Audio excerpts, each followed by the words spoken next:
Hey y'all, it's Laura. Welcome back. I am excited because it is officially seed starting season and we're going to start some seeds today. So I'm going to start lobelia seeds. I will talk a little bit more about that in a minute. And I'm going to give you guys a look at my new seed starting setup. So let's just jump into it. Let's go.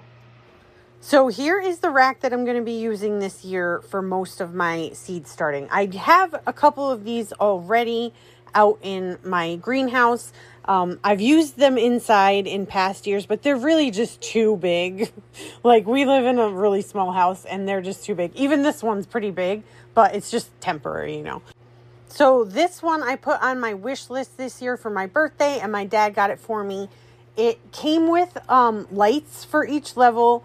I thought that I had a bunch of seed mats and extra lights saved, but I have looked everywhere for them and I can't find them. So I have a feeling I might have donated them to the swap shed by mistake, but that's okay. I ordered a couple more seed mats. They're not very expensive.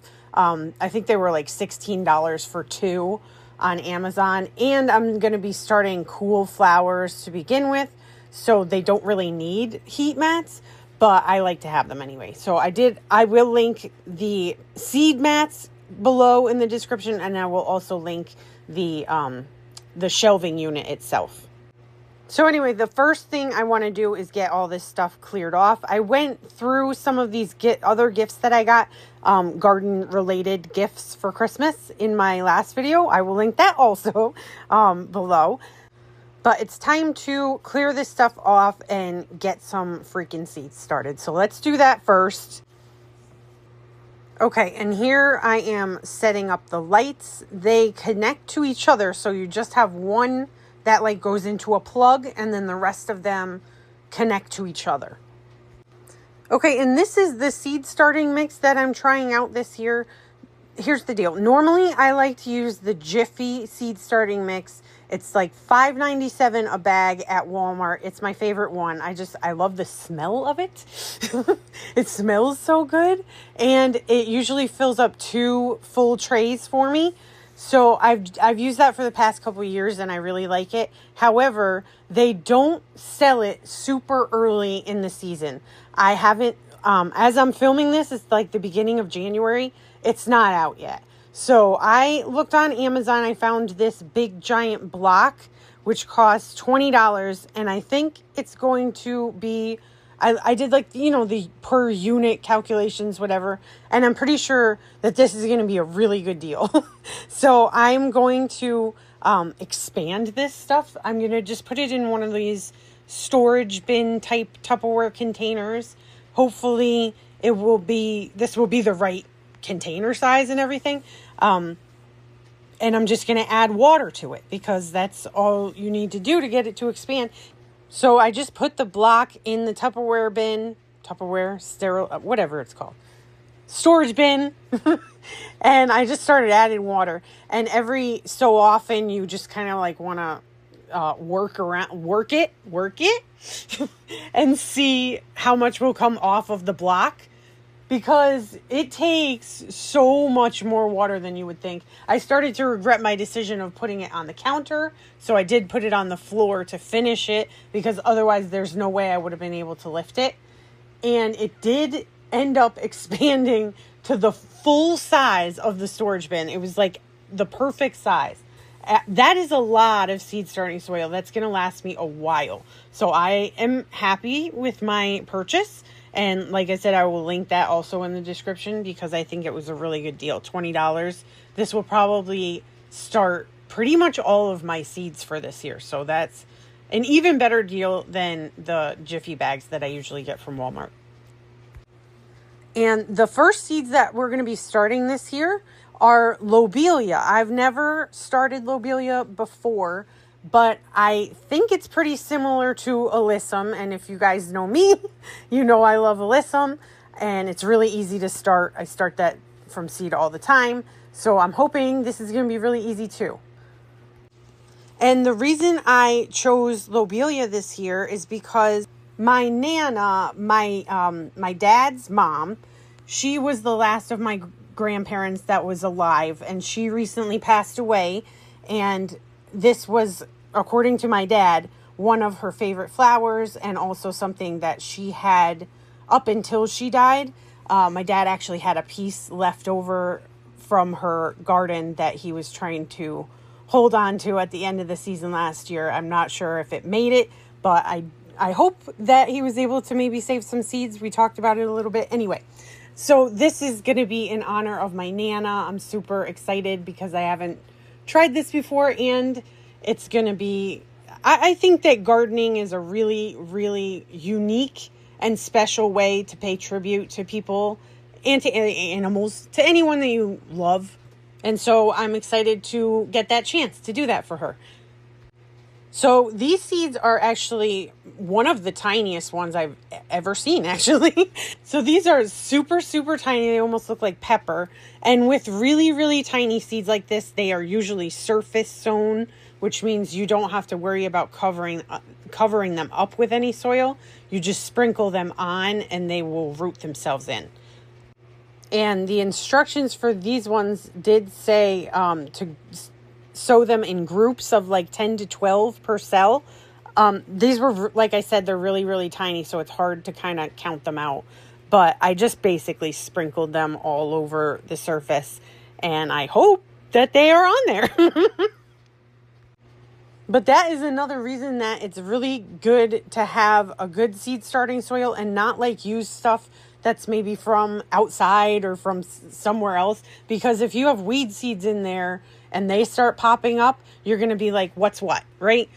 So by using a fresh seed starting soil, you're not going to have any confusion when things start popping up. You'll know what you planted there.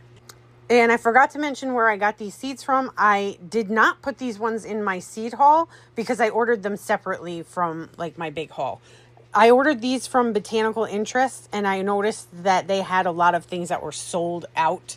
I don't know if that was because it was the end of the year or because it's too early in the year. I'm not sure. But luckily they did have this, and it's like 1,000 seeds. So I appreciate that. These seed trays that I'm using are left over from years past. The ones that I have are deep seed trays, like deep cell they're called, I think. And I had originally bought them to grow things with longer tap roots, like larkspur. I was growing that from seed. I don't anymore because it's just a prolific self-seeder. But I do still have a bunch of these deep cell seed trays, and I like them because it gives you a little bit more time with the single cell. You know, it's got a little bit more room to grow. The only downside is that when you are using a heat mat, the distance that the heat has to travel is a little bit further, if you know what I mean, to get to the top of the tray. But that's why a humidity dome is essential when you're starting seeds. If you don't have a dome, a plastic dome, you can just use saran wrap and put that over the top loosely. That's a little tricky with things that are surface sown because you don't want the seeds to stick to the saran wrap. So better to use a humidity dome. But obviously, you know, you got to use what you got. So no problem. And luckily these did sprout for me. They did come up. There's a lot, like per cell. Obviously, I went a little bit not great with my estimation of 10 to 12 per cell. Some of them are rather sparse. I think I may have missed a couple, but there's probably like 20 or 30 per cell. I don't really care. It's going to be fine. Everything's going to be fine. I'm excited that they germinated. So I know I'm going to have lobelia as long as I can keep them alive through the seed starting season. Obviously, sometimes you lose plants along the way, but you know, we've been doing this a while. So I think I'm going to have a pretty good amount of lobelia. I'm excited. I have plans. We're not going to talk about them right now, but I'm excited. And then I did also start a bunch of other stuff about a week after this. I started some of the blue fescue grass. I got some blue fescue grass. I got a bunch of pansies and violas. So I started all of those. And I think that's about it for now. You know, I start a lot of seeds, so I kind of maybe went a little bit too far already because I'm gonna not have room. I'm not gonna have room for these. But I will come up with a plan. I always do. For now, the rack is in this spot, but I ended up moving it a couple of days later over to by our front door. We do not use our front door, and it's like the perfect size to fit over there, and it just it makes it a little bit more comfortable in the house. So, but I absolutely love that it's on wheels. I think that's my favorite feature of this rack. I like to bring my rack over by the wood stove and get it nice and toasty warm. And I love that I can bring it into the kitchen and do all my watering in there. So it's really awesome that it's on wheels. That's my favorite part.